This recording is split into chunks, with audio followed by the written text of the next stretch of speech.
Bonjour à tous et bienvenue à cette webconférence. Donc nous allons démarrer d'ici 2 minutes. À tout de suite.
Donc bonjour à tous. Donc bienvenue sur cette webconférence organisée par Praxis, Sitwell et Esker. Donc je suis très heureuse d'être là aujourd'hui donc pour lancer officiellement donc notre nouvelle enquête de maturité 2022 dédiée au service client et à l'ADV. Donc voilà ce que nous allons voir. Donc aujourd'hui nous sommes ensemble donc pendant à peu près 30 minutes. Donc nous allons tout d'abord nous présenter. Nous vous ferons donc un rapide retour sur l'enquête qui avait eu lieu donc en 2019. Ensuite, nous vous dirons donc pourquoi nous avons décidé de lancer une nouvelle enquête. Et enfin, nous terminerons donc par les modalités de cette enquête. Alors, juste avant donc, de démarrer, donc juste quelques informations logistiques. Donc, pendant toute la durée de la webconférence, vos micros sont coupés. Si vous souhaitez poser des questions, il n'y a aucun souci, nous y répondrons à la fin. Et pour cela, en fait, vous avez donc un onglet questions qui est situé à droite de votre écran pour pouvoir poser toutes les questions que vous souhaitez. Alors du coup, pour démarrer, voilà, donc qui nous sommes, pourquoi donc aujourd'hui nous nous sommes rapprochés, donc Sitwell, Praxis et Esker, donc de par notre complémentarité de nos offres. Donc on va commencer par chacun se présenter. Donc Esker est un éditeur mondial de solutions de digitalisation de gestion donc pour les cycles Procure to Pay et Order to Cash. Notre mission est de valoriser donc vraiment tous les départements financiers et également les services clients de toutes les entreprises pour renforcer vraiment cette coopération inter-entreprise. Et donc moi, je suis Caroline Martin et je suis donc responsable marketing pour l'offre Order to Cash. Donc on va continuer notre tour de table et je vais commencer donc par Maxence. Bien, bonjour à tous, Maxence Chrétien, je suis senior manager chez Sitwell. Alors Sitwell, c'est un cabinet de conseil en management qui est spécialisé dans les domaines de la supply chain, des opérations, du service client et de la conduite du changement. Nous accompagnons nos clients dans leur transformation sur tous ces domaines, à la fois sur un côté stratégique, mais aussi sur les côtés opérationnels. Et nous sommes donc amenés à intervenir régulièrement auprès de clients dans des domaines d'activité très variés et de taille très variée, sur des sujets notamment qui ont trait au service client. Guillaume, Pour, je te... pour finir, donc je suis bonjour à toutes et tous. Donc je suis Guillaume Cambe, donc je suis consultant associé de la société Praxis. Praxis est un institut d'études qui est spécialisé principalement dans la mesure et l'amélioration de la satisfaction client. On a une grande expertise sur le domaine B2B. C'est la principale, la plupart de nos clients sont dans ce domaine-là, B2B, et dans un contexte souvent international. L'objectif de Praxis, c'est vraiment mesurer, identifier vos points forts, vos points d'amélioration et vous aider à vous améliorer, à améliorer la satisfaction client et donc la fidélité clientèle.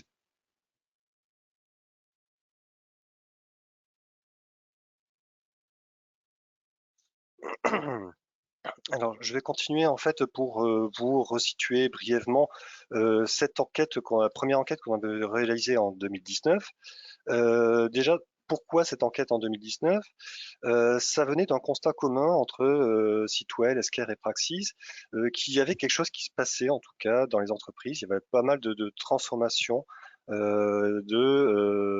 et que ce service client, l'ADV, avait commencé à avoir une position de plus en plus centrale sur ces projets, avec notamment la digitalisation du parcours client, les relations multicanales. On sentait que voilà, cet ADV commençait à avoir une importance assez importante. Et pour autant, on constatait aussi que parfois l'ADV était parfois un peu le parent pauvre des entreprises sur tout ce qui est amélioration, transformation des entreprises, parce que peu connu, pas forcément beaucoup d'investissement. Et ça nous a amené à nous dire, est-ce qu'on pourrait pas mesurer un peu quelle est cette maturité du service client dans ce contexte de transformation, d'où cette enquête. Quelle maturité l'ADV a actuellement? Est-ce qu'il y a des disparités selon la taille de l'entreprise ou pas? Et du coup, en 2019, on a fait une enquête en ligne où on a obtenu 208 réponses, donc 208 réponses d'entreprises de taille et de secteurs d'activité différents. On a interrogé principalement des personnes qui sont en lien avec la DV, mais parfois aussi supply chain, marketing, commercial, comme vous pouvez voir en dessous. Et donc, on a obtenu un échantillon assez divers, en tout cas en termes de type d'entreprise, de secteur d'activité, qui nous a permis de dresser un premier bilan en 2019.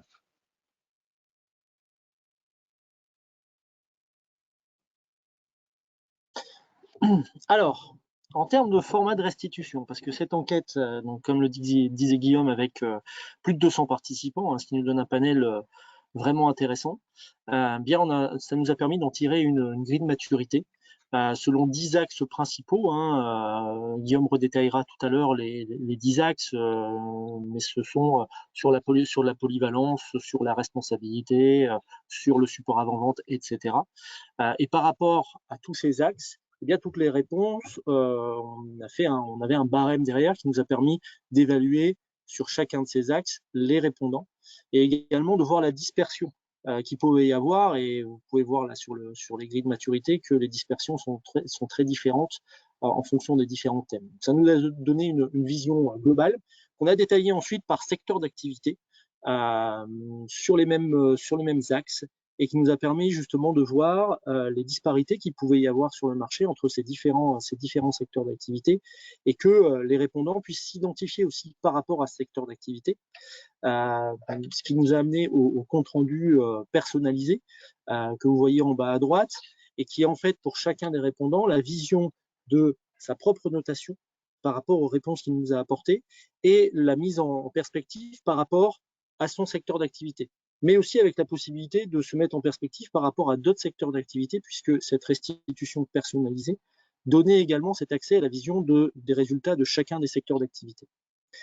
Et enfin, le dernier point qui est en haut à droite et qui a notamment été utilisé dans le cadre des restitutions que nous avons effectuées en 2019, ce sont des focus qu'on a effectués sur des points qui nous paraissaient pertinents, en recoupant les réponses à différentes questions et donc de pouvoir apporter du contenu sur le contenu qualitatif sur ces réponses qui nous paraissaient les plus pertinents. Et donc, ce sont ces formats de restitution qui ont été très appréciés en 2019 qui seront reproduits pour 2022. Alors, pourquoi lancer une nouvelle enquête? Eh bien, en fait, on est parti du constat qu'il y avait beaucoup d'évolutions. Et que c'était nécessaire d'aller vers une nouvelle enquête. Alors pourquoi beaucoup d'évolutions? On ne peut pas dire que les 3 dernières années étaient particulièrement calmes pour qui que ce soit. Ça a été 3 années très heurtées et on va dissocier en fait deux points importants pour nous. Il y a une évolution, on va dire naturelle des services clients poussée par des évolutions diverses et variées. Je vais y revenir juste après. Et puis bien évidemment, il y a eu des crises internationales dont la plus parlante et bien évidemment le Covid, qui ont eu également des impacts. Donc, si je commence sur la partie activité courante, on remarque qu'il y a beaucoup d'évolutions des pratiques aujourd'hui qui ont un impact sur le service client. On peut parler de toute la réflexion autour de l'offre de service qu'ont les entreprises. Sur mes clients sont de plus en plus volatiles, sont de plus en plus exigeants, donc il y a la nécessité à la fois pour des consommateurs finaux, mais aussi pour des clients B2B, de développer les services et d'aller vers plus de personnalisation, d'aller aussi vers des choses complexes que ce qu'ils pouvaient avoir par le passé avec du travail avec des distributeurs. Là, on va travailler de façon beaucoup plus fine, on va mettre en place peut-être de la VMI, on va mettre en place des éléments beaucoup plus poussés, qui du coup nécessitent une évolution du service client parce que ça amène de la complexité. Il y a aussi la hausse de l'omnicanalité et du e-commerce qui là aussi induit une complexification du métier du service client qui fait qu'aujourd'hui, si vous n'avancez pas vers la modernisation de ces services, eh bien, vous avez de plus en plus de difficultés à aller au bout au bout de vos idées. Et également la tension des flux. Les clients ont de plus en plus d'exigences sur les délais de livraison. Il y a aussi de moins en moins de stock dans les réseaux logistiques, ce qui amène aussi une nécessité d'être beaucoup plus agile dans cette gestion. Tous ces éléments-là sont en nette accélération sur les dernières années. Et dans les projets que nous soumettent nos différents clients, on voit émerger de plus en plus ces réflexions-là. Et donc, c'était important pour nous de réactualiser cette étude parce qu'en 3 ans, on voit que ça a beaucoup bougé. Et bien évidemment, la deuxième partie, ce sont les crises internationales. Alors, j'ai déjà parlé du Covid. Il y a également la guerre actuelle. Il y a eu aussi un peu avant la crise du canal de Suez. Il y a eu d'autres crises de ce style qui ont des impacts directs et indirects sur les entreprises. Les impacts directs, eh ben, c'est le stop and go qu'il y a pu avoir pendant le Covid, c'est les hausses ou les baisses d'activité. Mais il y a aussi tous les impacts indirects, c'est toute la désorganisation qui a été créée par tout ça, à la fois des désorganisations internes sur des productions qui ont pu être perturbées, mais aussi des désorganisations externes avec toutes les difficultés sur le transport international, sur la pro de composants, les arrêts des usines dans des pays producteurs historiques, tous ces impacts qu'il y a pu avoir sur l'activité de l'entreprise. Et également un autre volet qui est extrêmement important, c'est l'impact sur les salariés, à la fois par la mise en place du télétravail, où on s'aperçoit que certaines entreprises y étaient prêtes, mais pour d'autres, ça a été beaucoup plus complexe. Et puis l'impact sur les salariés de tous ces éléments-là, à la fois du travail à distance, de la pression mise par les conditions externes, par toutes les perturbations. Et donc, on a voulu axer aussi la nouvelle enquête sur ces éléments-là, sur la gestion du risque et sur la gestion de l'impact salarial et de tous ces événements. Alors, du coup, voilà, on est sur le point de lancer une deuxième version de cette enquête actualisée, comme l'a expliqué Maxence. Et pour y participer, ce sera assez simple pour vous. Suite à cet événement, vous allez recevoir un email de notre part, et dans cet email, vous aurez un lien. En cliquant sur le lien, vous tomberez sur un questionnaire en ligne. Donc, ce questionnaire qui vous permettra de mesurer votre maturité du service client. Alors, ce questionnaire, c'est un questionnaire qui va durer à peu près 15 minutes. C'est le temps qui est nécessaire pour mesurer votre maturité. Et c'est pas une seule maturité, en fait. Comme Maxence l'avait dit, ce questionnaire, on a plusieurs axes de maturité sur le service client, les expéditions, la facturation, les process, les outils métiers, ou sur chacun de ces axes, vous pouvez être plutôt en pointe ou alors peut-être avec certaines difficultés ou donc avec un peu de retard à combler. Et c'est précisément l'objectif de ce questionnaire, mesurer votre maturité sur chacun de ces axes. Et à l'issue de ce questionnaire, donc vous aurez les résultats, vous indiqueront donc où est-ce que vous en êtes.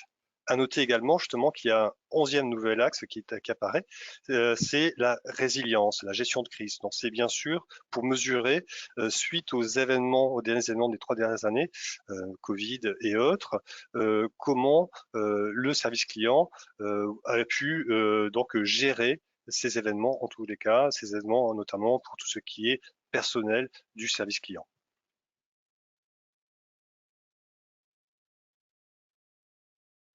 Donc voici les prochaines étapes maintenant que nous allons avoir. Donc aujourd'hui, nous sommes le 12 avril, donc on lance officiellement ce questionnaire. Donc comme vous l'a dit Guillaume, nous allons vous l'envoyer donc soit aujourd'hui, soit demain matin pour que vous puissiez y répondre. Pendant toute la durée dans ce questionnaire, donc en fait, il va être clôturé fin mai. Donc le 27 mai, c'est vraiment la date de clôture du questionnaire. Donc voilà, ne pas perdre trop de temps pour pouvoir y répondre. Une fois que le questionnaire sera clôturé, donc fin mai, il y aura bien sûr un temps d'analyse de tous les résultats et pouvoir faire une synthèse. Donc ce temps d'analyse se fera donc entre le mois de juin et fin août, pour ensuite vous proposer donc une restitution de résultats lors d'un événement, donc un événement qui sera digital, puisque vous pourrez soit y participer en physique sur Lyon, soit en digital. Et ensuite, donc, à la suite de cet événement, donc pendant tout le mois d'octobre, on pourra justement aussi vous proposer donc des diffusions vraiment personnalisées sur des comptes rendus du questionnaire en fait auquel vous aurez répondu.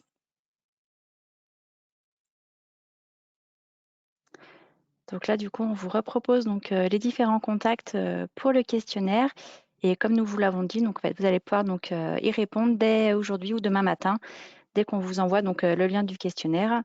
Et vous pourrez également vous envoyer le lien pour s'inscrire à notre événement digital qui aura lieu donc, le 27 septembre.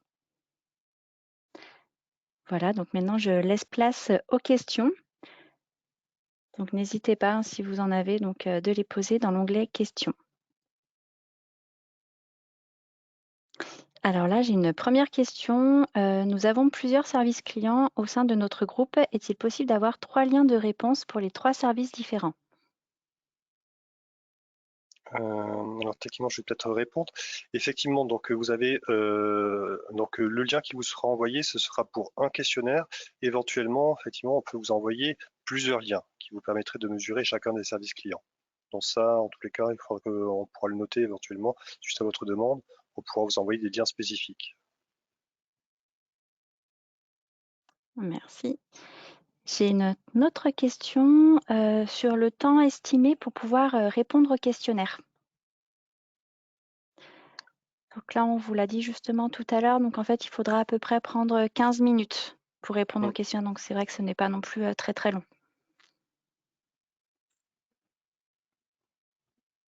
Ces 15 minutes, c'est le temps nécessaire, hein, qu'on a vu qu'il y a plusieurs axes et pour chacun des axes, on le mesure sur plusieurs questions. C'est le temps pour vous mesurer précisément la maturité sur ces différents axes. Alors j'ai une autre question. Est-ce que je vais avoir besoin donc de préparer des données en amont justement et très précises pour pouvoir répondre à ce questionnaire? Alors, pas forcément besoin de beaucoup d'informations. Les seules données quantitatives, on va dire, c'est une notion de chiffre d'affaires et une notion de nombre de commandes traitées par an. Sur le reste, on a juste besoin de votre connaissance interne et de votre évaluation interne, mais pas de données chiffrées extrêmement précises.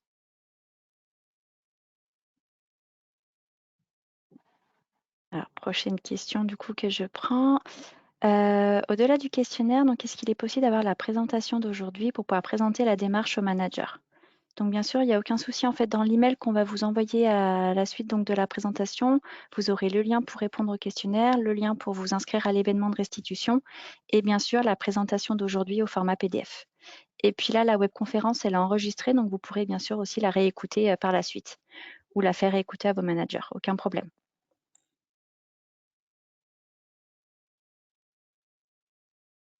J'ai une autre question aussi. Avez-vous observé donc de réelles différences de maturité selon les secteurs ou selon les tailles d'entreprise lors de l'enquête donc, qui avait eu lieu en 2019? Je veux bien répondre. Alors, il y avait des différences, mais pas forcément celles qu'on attendait. On pensait qu'il y avait vraiment une différence de mémoire selon la taille d'entreprise. La maturité n'était pas forcément si différente que ça selon les tailles d'entreprise. Pour les grands comme les petits, il y avait des gens qui étaient très en avance, d'autres qui étaient un peu en retard sur la maturité selon les différents axes. S'il y avait plutôt des différences marquées selon les secteurs d'activité, avec notamment le e-commerce qui était plutôt en pointe par rapport à d'autres secteurs sur la maturité du service client.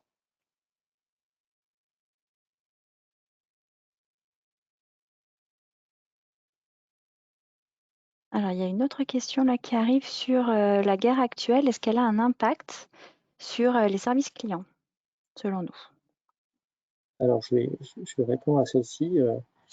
Je dirais oui.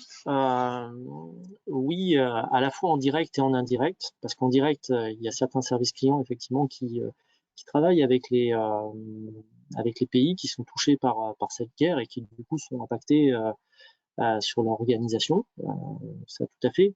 Mais il y a aussi beaucoup d'impacts indirects en réalité, puisqu'aujourd'hui, tous les événements internationaux qui interviennent amènent des perturbations de l'écosystème global.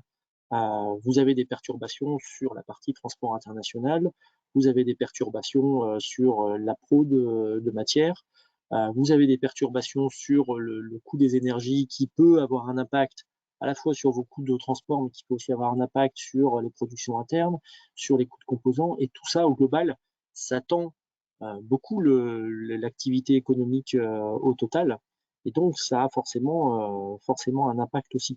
Les services clients sont vraiment liés à tous ces contextes-là et sont vraiment très, on va dire, très touchés et directement touchés par toutes les perturbations qu'il peut y avoir sur la chaîne logistique.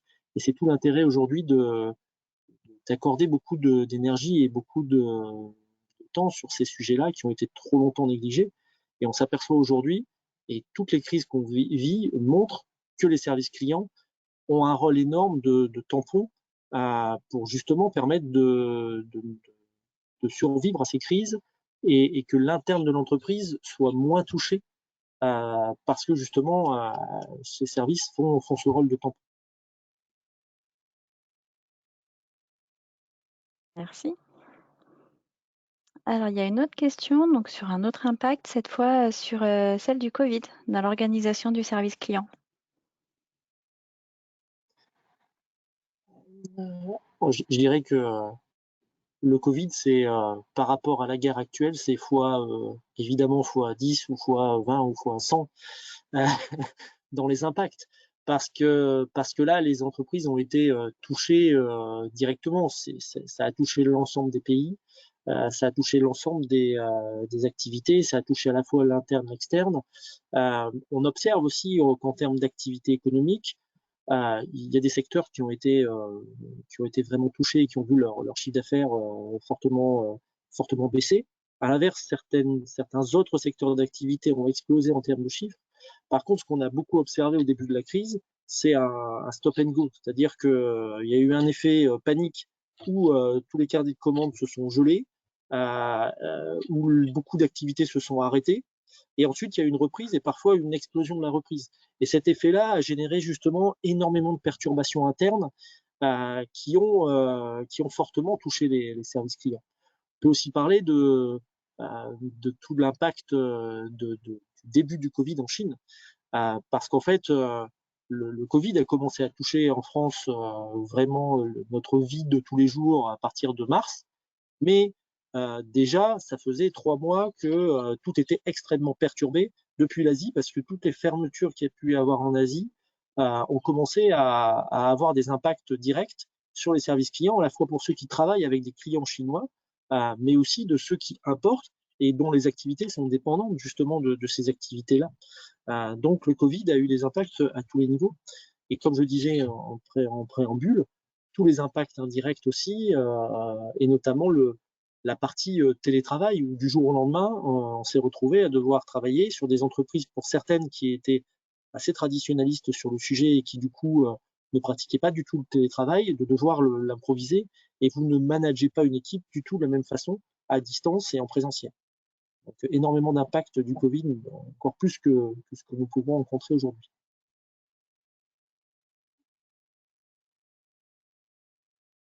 Alors, est-ce qu'il y a une autre dernière question?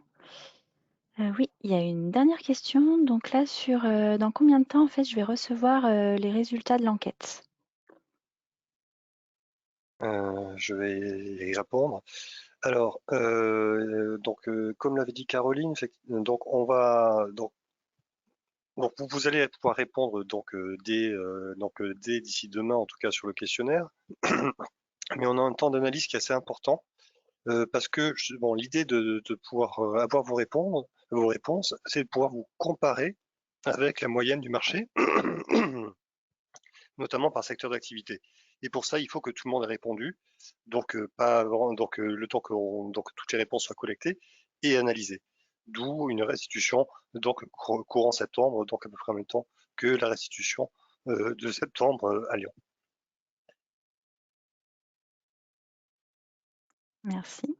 Alors, je vois pas d'autres questions, donc je pense qu'il est temps de conclure. Donc, merci à tous d'avoir participé à cette webconférence. Merci Maxence, merci Guillaume d'avoir présenté à mes côtés donc, cette présentation.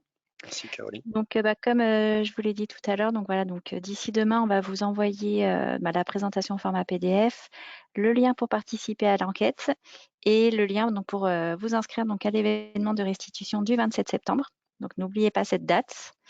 Et d'ici là, écoutez, on vous dit à très bientôt et puis on vous souhaite un bon appétit. Au revoir. Merci, au revoir. Merci, au revoir.